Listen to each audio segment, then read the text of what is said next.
Guys, आप सभी का आपके अपने YouTube channel B bright academy में बहुत बहुत स्वागत है। मेरा नाम भावना है और हम लोग पढ़ रहे थे क्लास 12 की अकाउंटेंसी का एनपीओ का चैप्टर।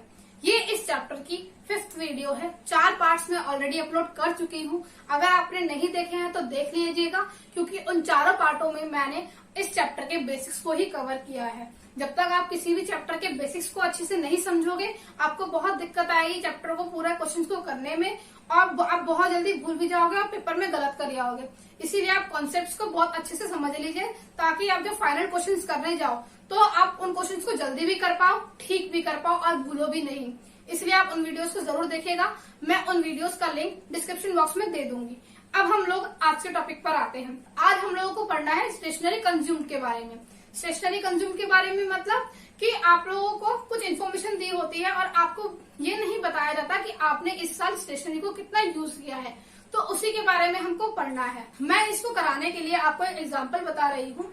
इलस्ट्रेशन है 18, पेज नंबर है 1.30। ये टीएस गरेवाल की बुक का है, आप उसको देख लीजिएगा। अब मैं क्वेश्चन रीड करना स्टार्ट करती हूँ, आप साथ साथ उसको देखते चलिए। मैं उसकी पिक भी डाल दूंगी, आपको इजी रहेगा। मैं क्वेश्चन रीड करती हूँ। From the following information, determine the amount to be debited to stationery account in income and expenditure account for the year ended 31st March 2019। मतलब कि आपको स्टेशनरी अकाउंट का कितना अमाउंट डालना है इनकम एंड एक्सपेंडिचर अकाउंट में for the year ended 31st March 2019। मतलब इस एंड में इनकम एंड एक्सपेंडिचर में कितना आपने स्टेशनरी को यूज किया है या कंज्यूम किया है, उसका फिगर आपको बताना है। आपको जो इन्फॉर्मेशन गिवन है वो पढ़ लेते हैं। Stock of stationery on 1 April 2018 30,000। मतलब आपको ओपनिंग बैलेंस दिया है स्टेशनरी का 30,000 रुपीज का। Next is creditors for stationery on 1 April 2018 20,000 रुपए। मतलब आपको जो स्टेशनरी की क्रेडिटर्स का ओपनिंग बैलेंस गिवन है 20,000 रुपए का। इसके बाद है amount paid for stationery during the year ended 31st March 2019 1,08,000 rupees. मतलब आपने स्टेशनरी परचेज की होगी, उसके लिए आपने पेमेंट करी है 1,08,000 रुपीज की। इसके बाद stock of stationery on 31st March 2019 है 5,000 रुपीज। मतलब स्टॉक ऑफ स्टेशनरी है, क्लोजिंग बैलेंस आपको 5,000 रुपए गिवन है। इसके बाद creditors for stationery on 31st March 2019 13,000। आपको क्रेडिटर्स फॉर स्टेशनरी का भी क्लोजिंग बैलेंस गिवन है 13,000 13,000 रुपए। इसके बाद एक और लाइन लिखी है क्वेश्चन में, also show the above items in income and expenditure account for the year ended 31st March 2019 and in the balance sheet as at that date. मतलब आपको जो भी ऊपर आइटम्स गिवन है वो सारे इनकम एंड एक्सपेंडिचर में कैसे आने हैं वो आपको दिखाना है, और बैलेंस शीट में जो भी आने हैं वो आपको शो करना है। ये आपका क्वेश्चन है। अब इस क्वेश्चन को करने के 2 तरीके हैं। आप या तो स्टेटमेंट बना के कर सकते हैं या फिर आप स्टॉक का अकाउंट बना के भी कर सकते हैं। दोनों तरीके वैलिड है एग्जाम के लिए भी। आप दोनों में से जो अच्छा लगता है आपको, आप कर सकते हो। कोई प्रॉब्लम की बात नहीं है। जो आपको सिंपल लगे, आपको इजीली समझ में आ जाए, आप उसी की प्रैक्टिस कीजिए और एग्जाम में उसी से करके दिखाइए, ताकि आपसे जल्दी भी हो जाए, आप गलती भी ना कर पाओ। अब हम लोग पहले स्टेटमेंट वाला देख लेते हैं। स्टेटमेंट में क्या है, पहले आप हेडिंग डाल दीजिएगा। गाइस, इतना जरूर ध्यान रखिएगा कि आपके एग्जाम में प्रेजेंटेशन और कॉन्सेप्ट्स बहुत मैटर करते हैं। अगर आपके कॉन्सेप्ट्स क्लियर होंगे और प्रेजेंटेशन बहुत अच्छा होगा तो आपको अच्छे मार्क्स भी मिल पाएंगे और आप दूसरों से कम्पीट भी कर पाओगे और दूसरों से स्टैंड आउट भी कर पाओगे। तो इस चीज का ध्यान रखिएगा।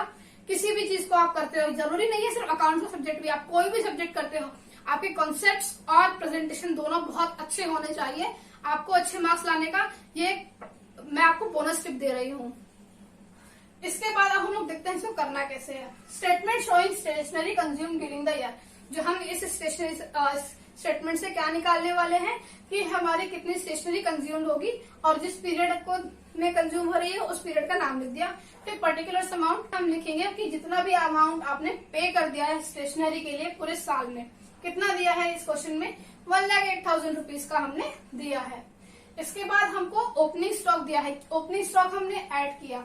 ओपनिंग स्टॉक हमने क्यों ऐड किया, क्योंकि जो सबसे पहले हम कोई भी चीजें बनाएंगे सबसे पहले यूज करेंगे वो ओपनिंग वाली ही तो यूज करेंगे करंट ईयर में, इसीलिए हमने उसको ऐड कर दिया। 30,000 रुपीज की थी, 30,000 रुपीज ऐड कर दिया। इसके बाद closing balance of creditors for stationery. Closing balance क्यों ऐड किया, क्योंकि ये वो बैलेंस है आपने इसी साल खरीदा है और अभी आपने पे नहीं किया है, लेकिन यूज तो आप इस साल के लिए कर रहे हो, और हमारा जो इनकम एंड एक्सपेंडिचर है अक्रूवल बेसिस पे चलता है, इसीलिए हमने इस साल के जो क्रेडिटर्स का बैलेंस बचता है स्टेशनरी के लिए वो हमने इंक्लूड किया 13,000 रुपीज, उसको भी हमने ऐड कर दिया। अब हम इसमें से माइनस क्या करेंगे, क्लोजिंग स्टॉक ऑफ स्टेशनरी।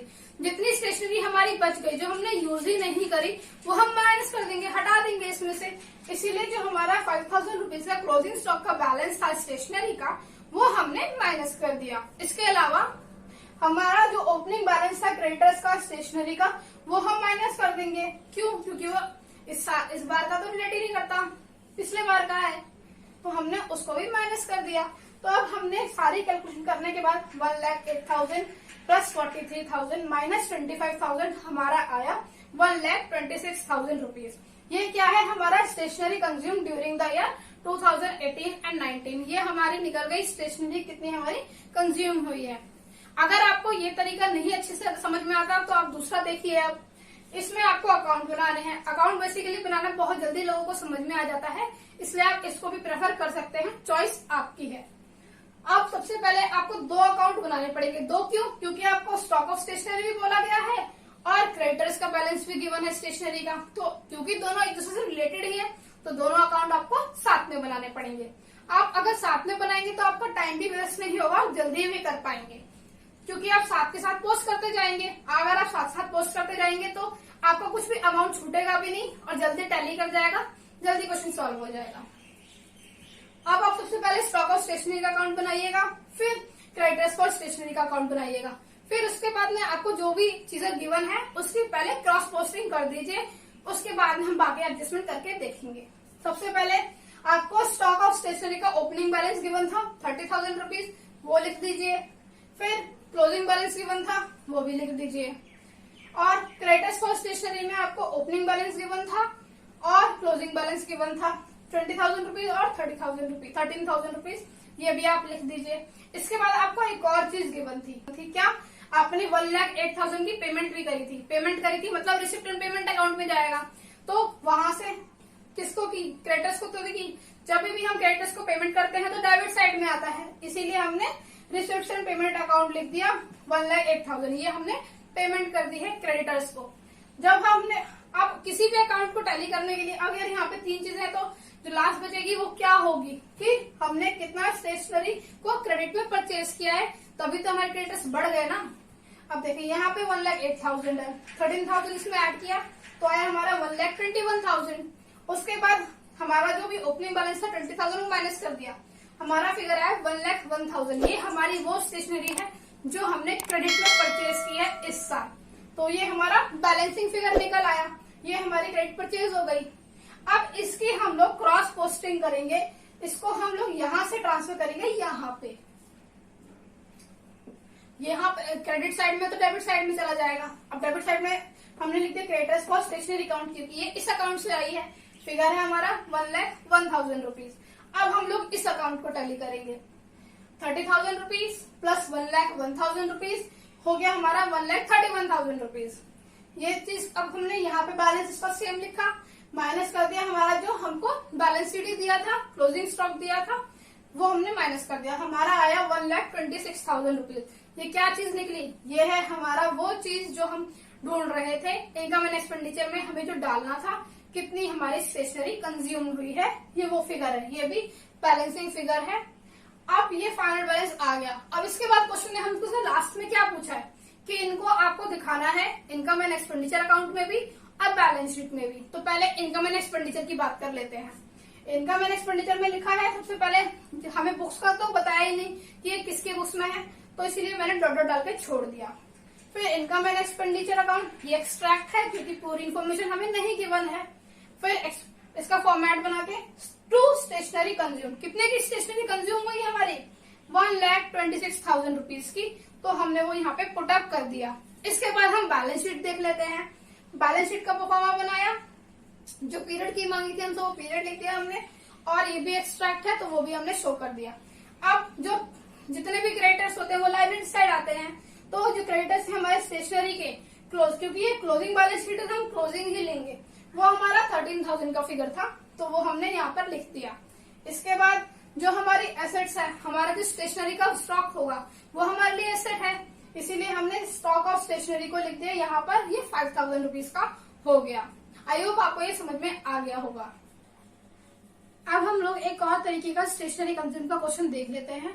उससे पहले हम एक और चीज देख लेते हैं कि अगर आपको परचेसेस गिवन होता है, कैश और क्रेडिट दोनों वाला, सिंगल होगा तो नहीं काम चलेगा, आपको दोनों चाहिए, तो फिर हम स्टेशनरी कंज्यूम कैसे निकाल सकते हैं। आपको कुछ नहीं करना, सिर्फ ओपनिंग स्टॉक ऑफ स्टेशनरी जो भी होगा उसमें आपको ऐड करना है परचेसेस और स्टेशनरी दोनों होना चाहिए। कैश का भी परचेज ऐड होना चाहिए और क्रेडिट का परचेज भी होना चाहिए। मतलब टोटल परचेज जो भी आपने स्टेशनरी का किया है वो ऐड करना है, फिर उसमें से हमको माइनस कर देना है क्लोजिंग स्टॉक ऑफ स्टेशनरी, तो हमारा निकल के आ जाएगा स्टेशनरी कंज्यूम, जिसको हमें इनकम एंड एक्सपेंडिचर अकाउंट में शो करना होता है। अब हम लोग एक एग्जांपल देख लेते हैं जिसमें हमको डेटा जो गिवन है वो कुछ परसेंटेज की फॉर्म में गिवन है। और इस टाइप के क्वेश्चन तो एग्जाम में आ जाते हैं और गड़बड़ी बहुत हो जाती है बच्चों से, तो आप इसको थोड़ा ध्यान से देखिएगा। मैं क्वेश्चन रीड कर देती हूँ। ये क्वेश्चन है इलस्ट्रेशन 21 है, ये पेज नंबर 1.33 का है, टीएस गरेवाल बुक का नाम है। अब इसको पढ़ते हैं। क्वेश्चन में गिवन है, from the following information calculate the amount that will be shown against stationery account in income and expenditure account for the year ended 31 March 2020। मतलब कि आपको जो भी इंफॉर्मेशन गिवन है उसके लिए आपको बताना है कि इनकम एंड एक्सपेंडिचर अकाउंट में स्टेशनरी कंज्यूम का अमाउंट कितना जाएगा और आपका ये जो अकाउंट है ये कब क्लोज हो रहा है, 31 मार्च 2020 को कंप्लीट हो रहा है। इसके अलावा आपको कुछ और इन्फॉर्मेशन भी गिवन है, वो भी देख लेते हैं। आपको गिवन है क्रेडिटर्स फॉर स्टेशनरी और स्टॉक ऑफ स्टेशनरी दोनों का ओपनिंग और क्लोजिंग बैलेंस आपको गिवन है। इसके अलावा और क्या गिवन है आपको, during the year ended 31 March 2020 payment made to creditors amounted to ₹56,800। आपने मतलब पेमेंट की है क्रेडिटर्स को, स्टेशनरी जिससे आपने खरीदी उनके क्रेडिटर्स को आपने पेमेंट करी है 56,800 रुपीज की। और आपको क्या गिवन है, stationery purchase in cash during the year was 20% of the total purchases of stationery. मतलब आपकी जो कैश परचेजेज है स्टेशनरी की वो 20% है टोटल स्टेशनरी परचेज का। ये आपका क्वेश्चन यहाँ पे खत्म होता है। अब हम इसको देखते हैं कि कैसे कर सकते हैं। इस क्वेश्चन को करने के दो तरीके हैं, एक आप अकाउंट बना के कर सकते हैं और दूसरा आप इस तरीके से भी कर सकते हैं। दोनों तरीके ठीक है, जो आपको अच्छा लगे आप कर लीजिएगा। पहले मैं अकाउंट वाले के ऊपर आती हूँ। आपको क्रेडिटर्स फॉर स्टेशनरी का अकाउंट बनाना है और आपको स्टॉक ऑफ स्टेशनरी का अकाउंट बनाना है। आपने ये बना दिया। सबसे पहले आप स्टॉक ऑफ स्टेशनरी का ओपनिंग बैलेंस लिख दीजिए, 15,000 है, और इसका क्लोजिंग बैलेंस आपको गिवन है बाय बैलेंस शीट आप लिखिए 30,400। ये आपने स्टॉक ऑफ स्टेशनरी का फिगर पुट कर दिया। इसके अलावा आपको क्रेडिटर्स फॉर स्टेशनरी का भी फिगर गिवन है, उसका भी हम ओपनिंग और क्लोजिंग बैलेंस लिख देते हैं। तो क्रेडिटर्स फॉर स्टेशनरी में opening balance by balance sheet 4,600 और क्रेडिटर्स फॉर स्टेशनरी का टू बैलेंस शीट मतलब क्लोजिंग बैलेंस 11,800 गिवन था, ये हमने लिख दिया। इसके अलावा हमको एक और चीज गिवन थी 56,800, जो कि क्या था, हमने क्रेडिटर्स को पेमेंट करी थी। तो क्रेडिटर्स को पेमेंट करी थी तो यहाँ पे आएगी क्रेडिटर्स के अकाउंट में, और क्यों पेमेंट करी थी तो हम लोग यहाँ पे रिसेप्शन पेमेंट या कैश बैंक के नाम से भी आप लिख सकते हो। वो हमने 56,800 की पेमेंट की थी तो हमने उसका नाम यहाँ पर लिख दिया। अब क्योंकि इस अकाउंट में तीन चीजें हमारे पास आ चुकी हैं तो एक चीज हम बैलेंसिंग फिगर के थ्रू निकाल लेंगे। तो हमने 56,800 प्लस 11,800 किया तो 68,600 आया, उसमें से हमने माइनस कर दिया 4,600, तो 64,000 हमारा क्या निकल के आ गया, स्टॉक ऑफ स्टेशनरी। कौन सा स्टॉक, जो हमने क्रेडिट में परचेज किया हो, क्योंकि क्रेडिटर्स का अकाउंट है जो बैलेंस निकलेगा वो क्रेडिट परचेज का ही होगा। इसके बाद हम इसको क्रॉस पोस्टिंग कर देते हैं स्टॉक ऑफ स्टेशनरी के अकाउंट में। उसे हमने क्रॉस पोस्टिंग कर दी तो 64,000 यहाँ पे लिख दिया।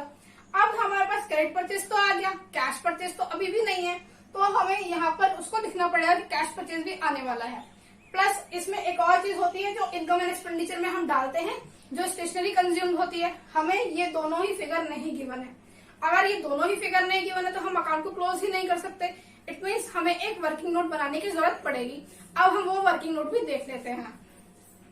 हम सभी को पता है कि टोटल परचेज होती है कैश परचेज और क्रेडिट परचेज का टोटल होती है। अगर आपको टोटल परचेज नहीं गिवन है लेकिन आपको क्रेडिट परचेज तो गिवन है, कितना फिगर था 64,000 जो हमने यहाँ से निकाला था बैलेंस करके। अब आपको पता है ये 64,000 है। कैश परचेज का तो फिगर हमको अभी गिवन ही नहीं है, लेकिन हमको ये पता है कि कैश परचेज है 20% और टोटल परचेज है 100%। तो अगर ये 20% हो गया, ये टोटल 100 है, तो ये 80% होगा क्रेडिट परचेज हमारा, तो हमने 80% लिख दिया। अब हम कैश परचेज को इस तरीके से भी निकाल सकते हैं कि कैश परचेज जो भी है हमारा, हमें जो भी अमाउंट गिवन होता है वो अमाउंट हम लिख देते हैं। कैश परचेज का परसेंटेज है 20%, इसलिए 20 ऊपर आएगा। जो हमें निकालना होता है वो हमेशा ऊपर आता है और जो गिवन होता है वो हमेशा नीचे आता है। तो 64,000 है, वो 80% है हमारा, इसलिए मैंने 80 नीचे लिखा है। फिर इसको सॉल्व किया तो मेरा कैश परचेज निकल आया 16,000 रुपीज, उसको मैंने यहाँ लिख दिया। अब मैं टोटल परचेज आराम से निकाल सकती हूँ। कैसे?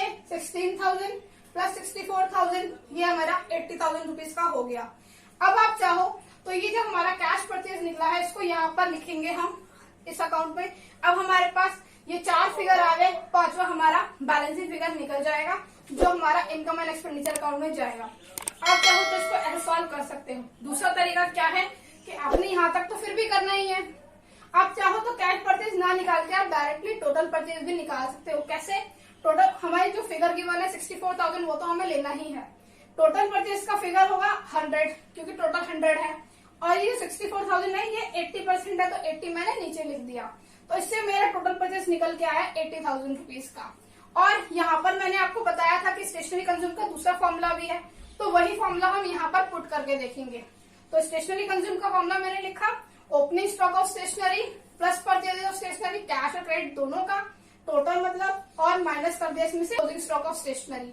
तो मेरा ओपनिंग स्टॉक ऑफ स्टेशनरी कितना था 15,000 रुपीज का, तो मैंने वहां लिख दिया। अभी मैंने टोटल परचेज को निकाला ही है 80,000 रुपीज, तो वो मैंने 80,000 लिख दिया। और जो मेरा क्लोजिंग स्टॉक था 30,400 था, वो मैंने इसमें से माइनस कर दिया। तो मेरा स्टेशनरी कंज्यूम आ गया 64,600। आपको जैसे ठीक लगता है आप लोग कर सकते हो, कोई दिक्कत की बात नहीं है। आई होप आपको ये समझ में आ गया होगा। Thank you so much video को देखने के लिए।